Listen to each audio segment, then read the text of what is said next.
so much. It's such an honor to be here. So grateful to the organizers for inviting me, and of course to all of you for joining together today. I'm reminded these days of an earlier moment in the American struggle for freedom. In 1865, after the Civil War had ended and the 13th Amendment had been passed, many of the abolitionists and social reformers gathered, and some, including William Lloyd Garrison, said it was time to close up shop, right? We've done what we needed to do, mission accomplished. But Frederick Douglass stood up and said, "This is no time to shut down the movement for freedom. Yes, slavery in its recent form is gone, but who knows what shape the monster will take." The trajectory of the Scopes trial, which took place 60 years after that moment, reminds me of that same wisdom. Because at first it looks to most observers as if Clarence Darrow had won. William Jennings Bryan and his Bible thumpers were made to look ridiculous. They were really humiliated. And even though the jury initially voted in their favor, the episode was generally understood to be an embarrassment and a setback for their cause. When the film Inherit the Wind was made in 1960, it's a good and brave film, the assumption was that, in America at least, religious fundamentalism represented the past. Its advocates were blinkered, they said. They were backward looking. They were already being pushed aside in the march forward of history.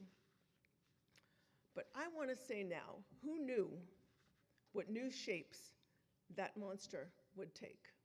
In fact, the struggle in that trial 100 years ago is in many ways the struggle in which we are still engaged today. The specifics have certainly changed, but the opposing forces are mostly the same. So today, I want to talk about the war on science. I want to talk about the war on education and the war on the truth and the war on democracy, because they are all the same war.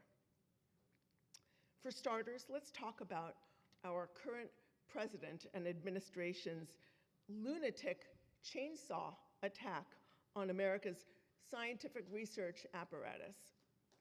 In the 6 months since the Trump administration took power, it has gutted the scientific and health research establishment that has grounded America's economic strength and made us the envy of the world.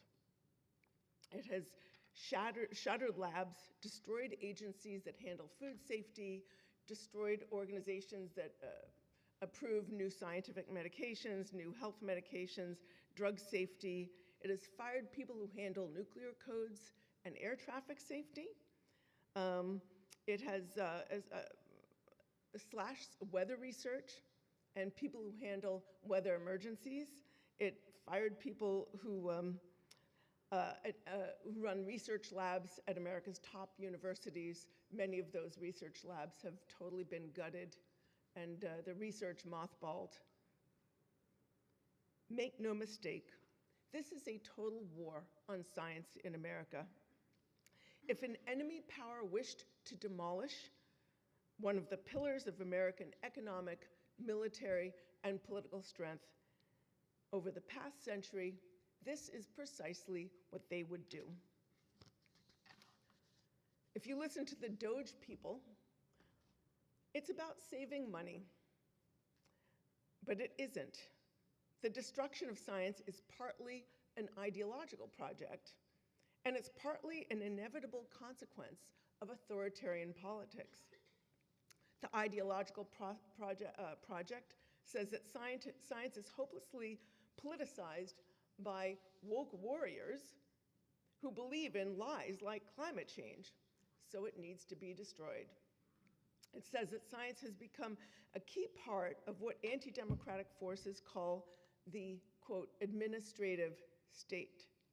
That's the functions of an effective working government. They say it therefore must be obliterated. The ideology probably motivates a fair number of the apparatchiks overseeing the destruction, but the people calling the shots are driven much less by ideology than by power. So what's the deeper reason for this wholesale attack? It's that authoritarian power is incompatible with a scientific pursuit of truth. This movement identifies the scientific system as detrimental to its political goals because science depends on facts and on reason. Facts and reason are inimical to dictatorial power. Authoritarian leaders maintain their power by spreading lies and propaganda and superstition, by distracting the populace with identity politics and ideologies of various types. Quite simply, the movement leaders know that truth is their enemy. Democracy relies on specialized knowledge. It relies on expertise and rational accountability and an educated public to function. The current administration understands intuitively that a disinformed and distracted public is easier to control. So they have set about destroying centers of expertise both inside and outside the government. They distract again and divide the population through sanctimonious displays. Only an uneducated public can be persuaded that an administration marked by unprecedented levels of corruption and dysfunction and mismanagement is fighting for them. The anti-rationalist ideology comes in several flavors, not all of them consistent. One wing comes out of the evangelical hard right. This is a movement that has long argued that science has been turned into a weapon against faith. This is precisely what they dealt with 100 years ago. A large subset of the Christian nationalist movement, for instance, claims that climate science is not merely a hoax, but actually a secular plot to undermine religion, a false and literally demonic religion. Some of them actually refer to climate science as a, quote, green dragon, right? Satanic. We have to remember that Donald Trump rose to power with the support of a movement that has long decried science. Think about religious reactionaries in the past, such as Robert Louis Dabney. He was a pro-slavery theologian, leader of the Southern Presbyterian Church, who described the physical sciences as theories of unbelief, and he said they were ungodly and satanic. That sort of strain of ideology carries through to many of those who oppose science today. There's a different approach emerging from people in the orbit of the far-right think tanks, such as the Claremont Institute and many others, Heritage Foundation, which, as you know, coordinated Project 2025 with the support of over 100 other organizations. Many of these folks hold that science has become part of a, quote, woke bureaucracy that is intent on pushing undesirable social views and cutting off opportunities for a genuine and dictatorial leader of, quote, the people. They say we need a red Caesar, right? A Caesar is inevitable. It's going to be either a blue Caesar or a red Caesar, and we prefer a red Caesar, someone who is going to move the goalposts, break the norms in institutions, enact his will without facts and reason getting in the way. I guess they're getting their wish now. They see in science an evil bureaucracy, and they simply want to destroy it because they think it stands in their way. We should also keep in mind that the war on science is part of a battle for control of higher education. You guys, I'm sure, are very familiar with the battle against education, sort of current administration's unconstitutional, unprecedented war on institutions of higher learning in our country. Consider that most scientific research is carried out either at universities or with the involvement in some way of universities. And government research grants are the first things to cut when the Trump administration is looking for blackmail opportunities, right? If you don't do what I want, I'm cutting your funds. So the war on science is in some sense collateral damage from the battle for control of America's elite institutions. This is a movement that says, if you can't conform to our ideology, then we don't want you to exist at all. We're going to destroy you.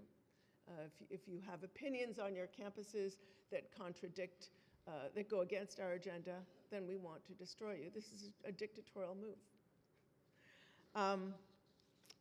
The war on education, the attacks on Harvard and other universities, really follows an elemental fascist playbook. The core idea is to coerce cultural and scientific institutions to conform to the ruling party's ideological agenda. This is what dictatorial leaders do around the country and around the world, around the world and throughout history. The administration is demanding that Harvard and other universities in their crosshairs let MAGA power cliques control its hiring of faculty, its curricula, and even its choice of students. This is exactly the kind of government manipulation of the pursuit of knowledge that fascists promote. It is antithetical to democracy, and we're getting this, of course, from the movement that lectured us for decades about free speech and cancel culture. The attack on universities, like much of what this administration has done, is all about performance, specifically performances related to the culture wars. It's a performance aimed at people who are indoctrinated by right-wing media. We all know about Fox News, but there's even way off to the right of that, a whole world of QAnon-related conspiracists and YouTubers and Truth Social stuff that really separates people from the facts. These propaganda outlets lead their followers to believe that all the courses that Harvard is teaching have to do with how to conduct your gender surgery operation or how to be the most woke person in town. Anyone who's actually spent time at universities know this is like a wild exaggeration. It's absolutely not true. Universities attract a diverse student body, and they're going to have diverse opinions, and that's that. But these kinds of propaganda operations are aimed at people who frankly don't understand that the money that these universities are getting from the government isn't in fact a subsidy. It's overwhelmingly funding for research and the services that government asks for through competitive bidding processes, along with fairly rigorous grant-making processes. And that research is then utilized by a wide range of both, government initiatives, but also private enterprise, and becomes like a huge source of our economic strength. It yields benefits to our economy, our healthcare sector, et cetera. Like almost everything else the administration does, the attack on universities is also characterized by a certain degree of incompetence. The orders it has made against Harvard, for instance, are very poorly thought out, almost certainly illegal. This is a typical feature of regimes that are headed toward fascism. They break the law out in the open over and over again, precisely because they want the people to think that the law simply doesn't apply anymore.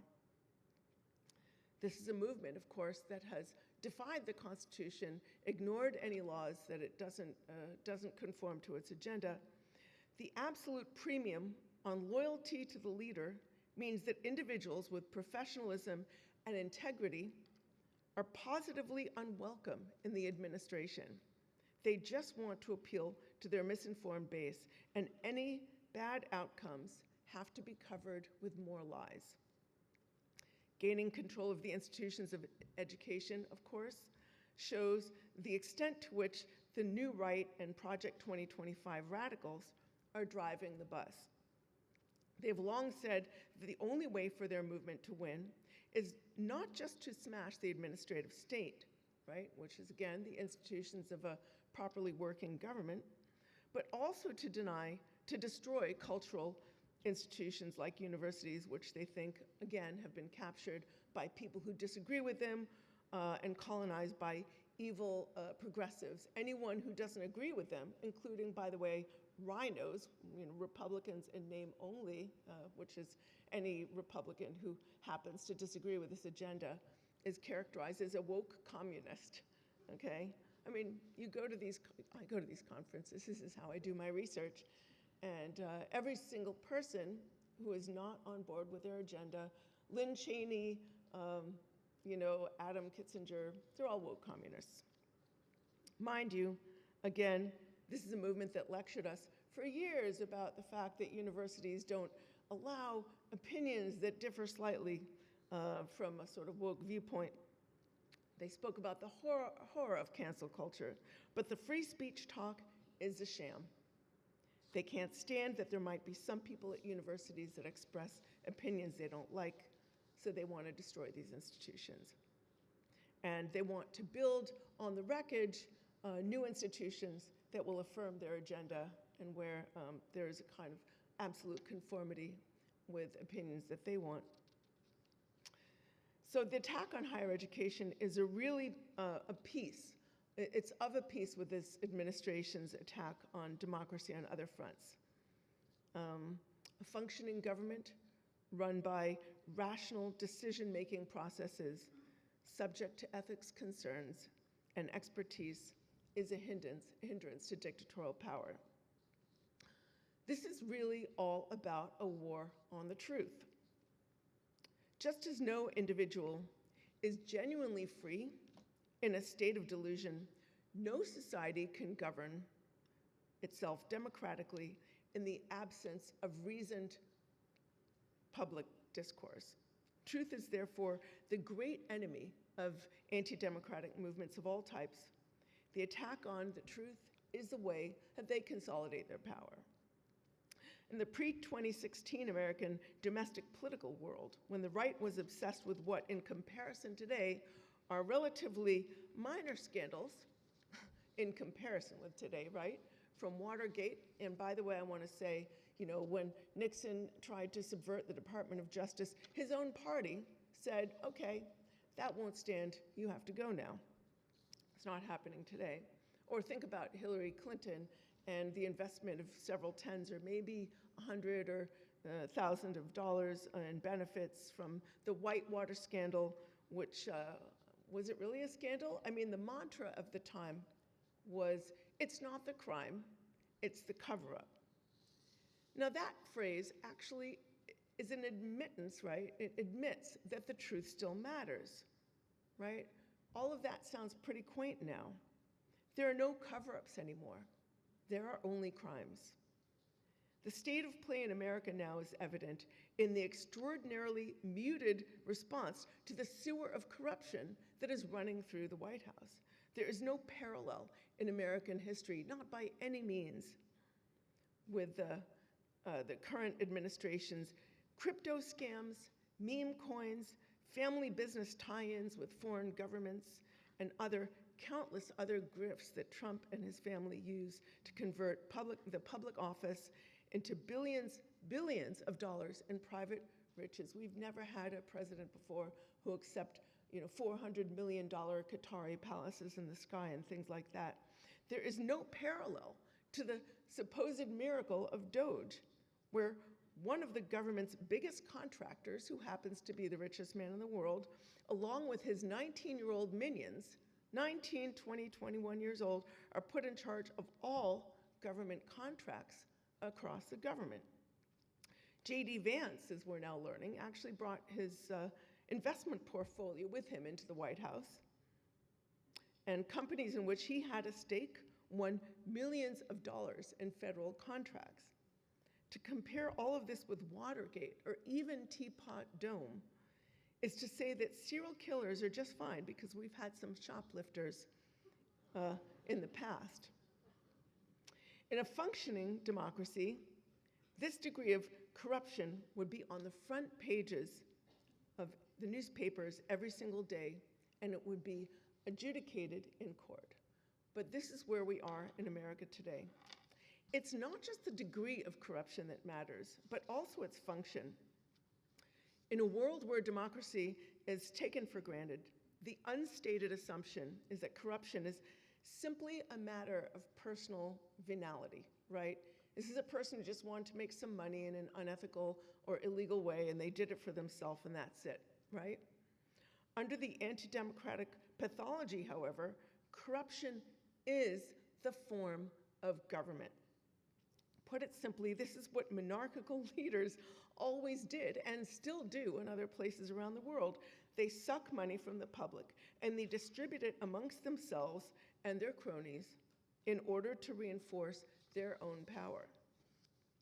One of the most overused myths about fascism is that it makes the trains run on time, right? Well, it doesn't. It just makes the train operators fork over cash to cronies, who then use the money to gain still more power. FEMA's shambolic response to this tragic flood in Texas that took the lives of over 120, and there are still scores missing, is more characteristic of what happens when you have dictatorial or fascist governments.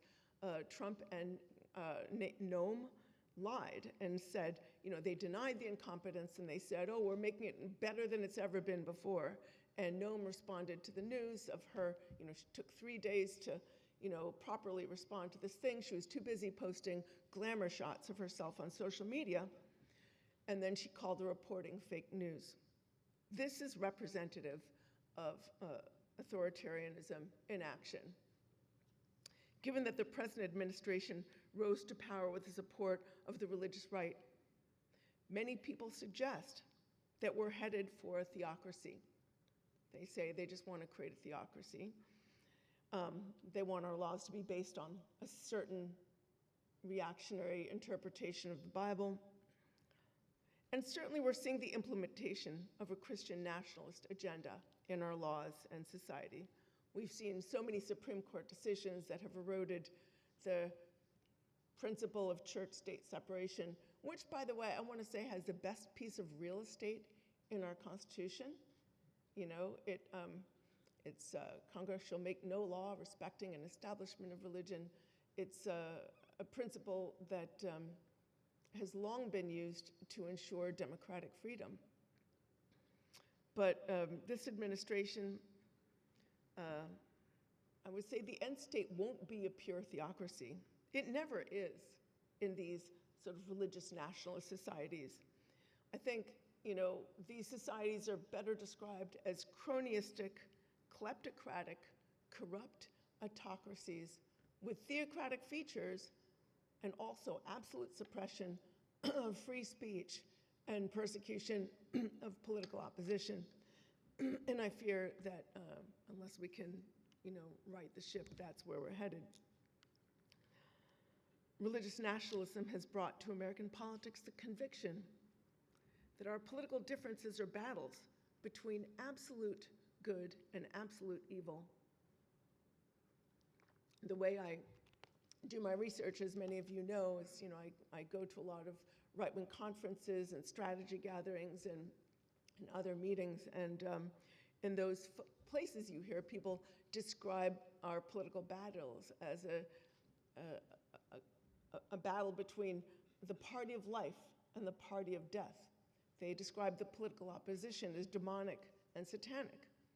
Anyone who's not on board with their agenda is literally demonic, and the consequences of loss in the political arena are too dire to ignore. We're going to go under the control of the Illuminati. It's going to be hundreds of years of apocalyptic outcome. The way they're framing our divisions, you don't need to worry about careful crafting of policy based on expert opinion and analysis. Only a dictator, free from the scruples of political correctness, they say, can save the righteous from the damned. Fealty to the cause is everything. Fidelity to the facts means nothing. In a way, they get there through these 4 mechanisms of autocracy building. First, there's the identity politics. You're one of us or you're one of them.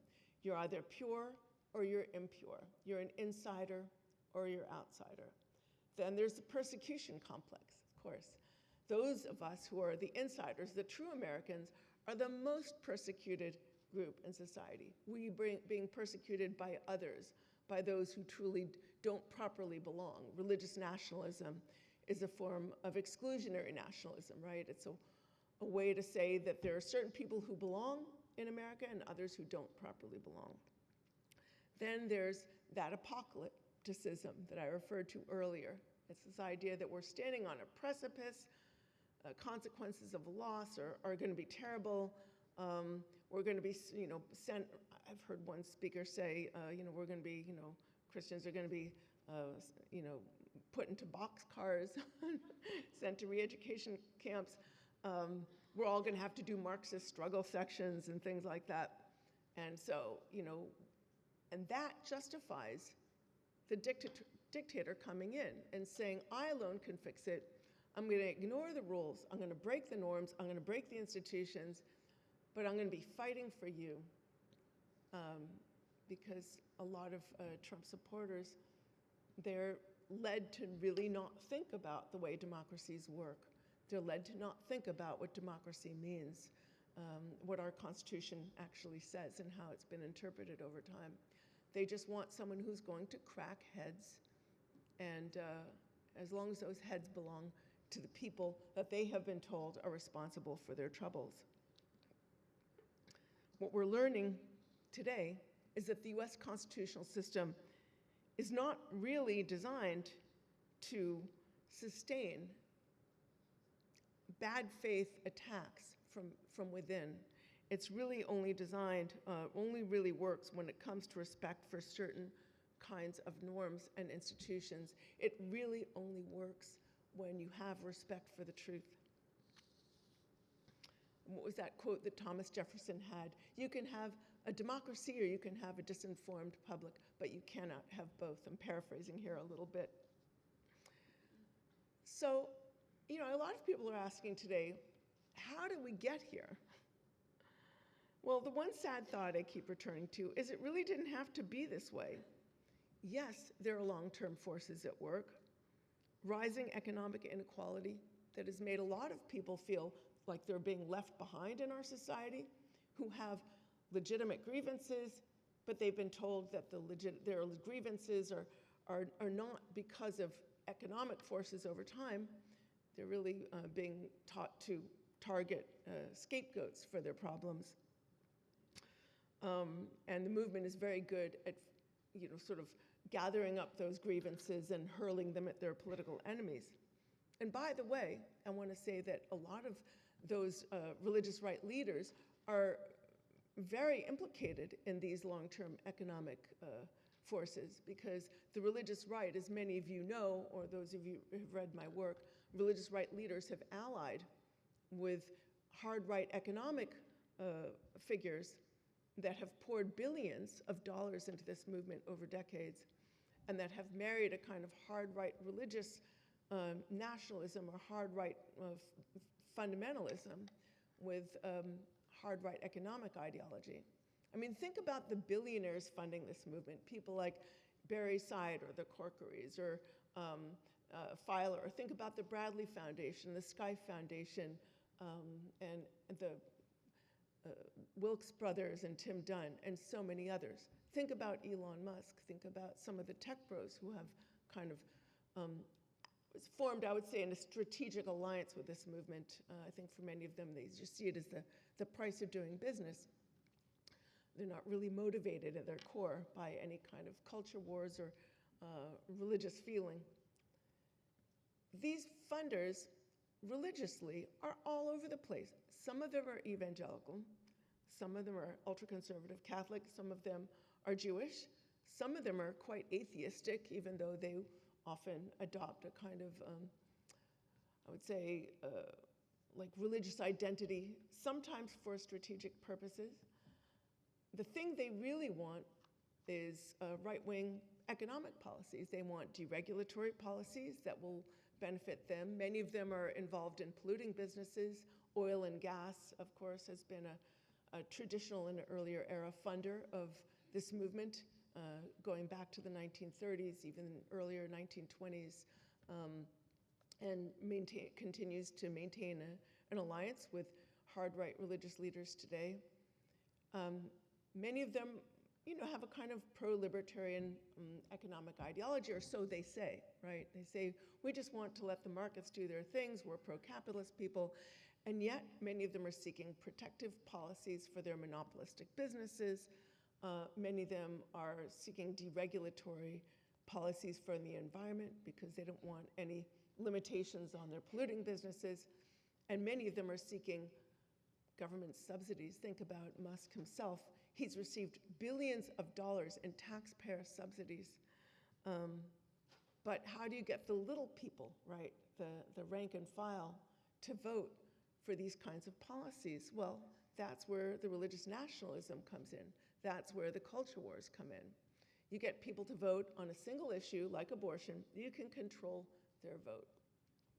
And that's exactly how they do it. In my new book, which came out in February, Money, Lies, and God, I divide the anti-democratic movement into distinct categories. But I think it's really important to understand that this is a leadership-driven movement. It's leadership-driven. It's organization-driven. The agenda is really not set by the rank and file. And the funders, I think, have an underreported and underappreciated role in this movement.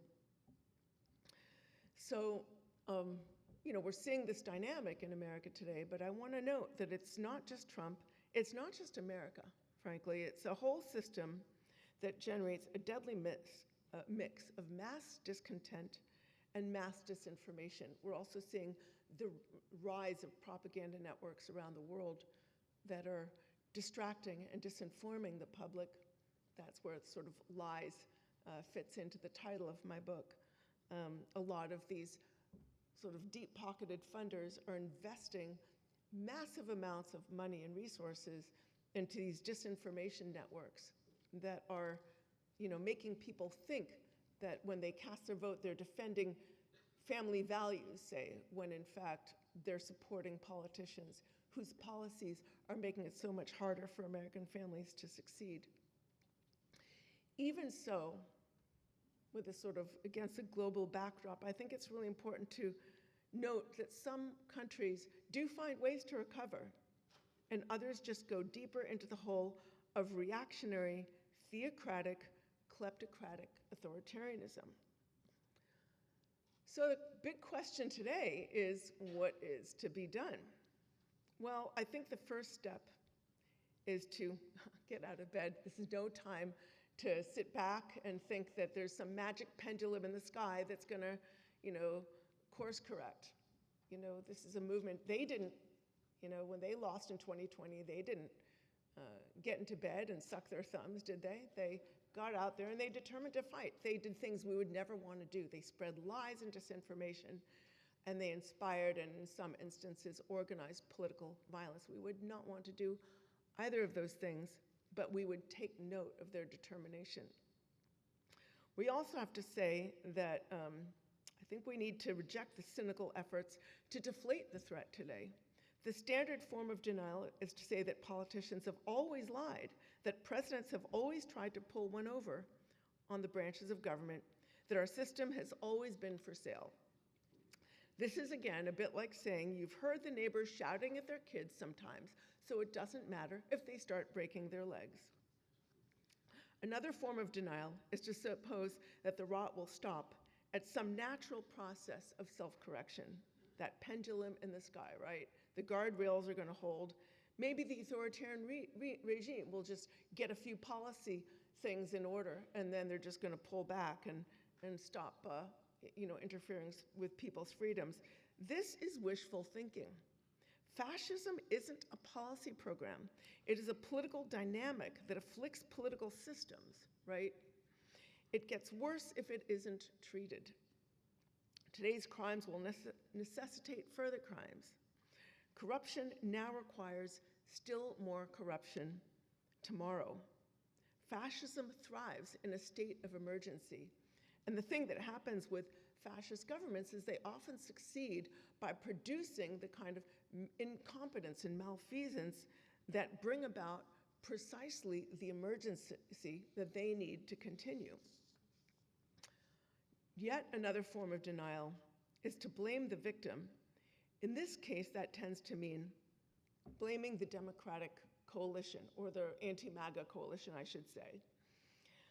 If only they had done this, and by the way, that coalition is a big, noisy coalition, right? It includes people who are truly conservative and want to conserve and preserve the institutions of government that have served us over centuries, right? They want to preserve, or decades. They want to include people who are moderates, people who are liberals, people who are progressives or members of the left.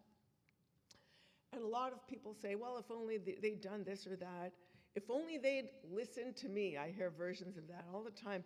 None of this would have happened, or so the comforting line of argument runs. There is one mistake, one big mistake that the anti-democratic movement has made, and it is the same mistake that opponents of fascism have made in previous eras, which is that they failed to unify. Think about the earlier fascist movement of the 20th century. They failed to unite. They squabbled over their divisions. They failed to recognize that their genuine enemy was not the person immediately to their right or immediately to their left, but the person who was trying to tear down the system, tear down the democratic system altogether, and replace it with strongman politics. And we would do well to remember this today. If we're lucky enough or organized enough to overcome these denials, a few things are critical. The first thing is to mobilize enough votes to shift course, of course. Our electoral system is fragile, but enough of it remains in place that if we can still reasonably hope to vote for a different future.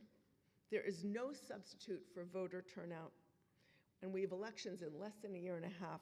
So everyone here should be working now to sort of reach out to people in your own spheres of influence and bring people to the side of democracy. Tell them that it matters. The second is, of course, that big tent.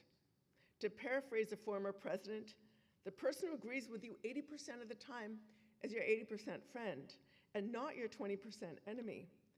The pro-democracy coalition is large and noisy. It's like a big family. Does everybody get what they want? No. Should we all get what we want, everything we want? No, we probably shouldn't. But if we can agree on more than we disagree on, then we can work together. We need to keep the main thing, the important principles in mind. This brings me to a third point. The oldest trick in the playbook is to divide and conquer. Don't think that isn't being done to the pro-democracy movement today. This movement, the anti-democracy movement, the anti-democratic movement, is very strategic. It's very long range in its thinking. We need to get a little bit smarter about recognizing when there are efforts to divide us and get smart about how to respond. And finally, should we be lucky enough to manage to gain political power again, we need to prepare for the deep structural reforms that are going to be necessary to revive democracy in the face of a threat that will undoubtedly outlive its present incarnation. This is a movement that long preceded Donald Trump and unfortunately will long outlast him. I have specific recommendations that I've laid out in my book, Money, Lies, and God. I really don't have time to summarize all of them here, but you can find them in the final section of my book, and I do hope you'll pick up a copy, and I'm so grateful for being given the opportunity to speak to you today. Thank you very much.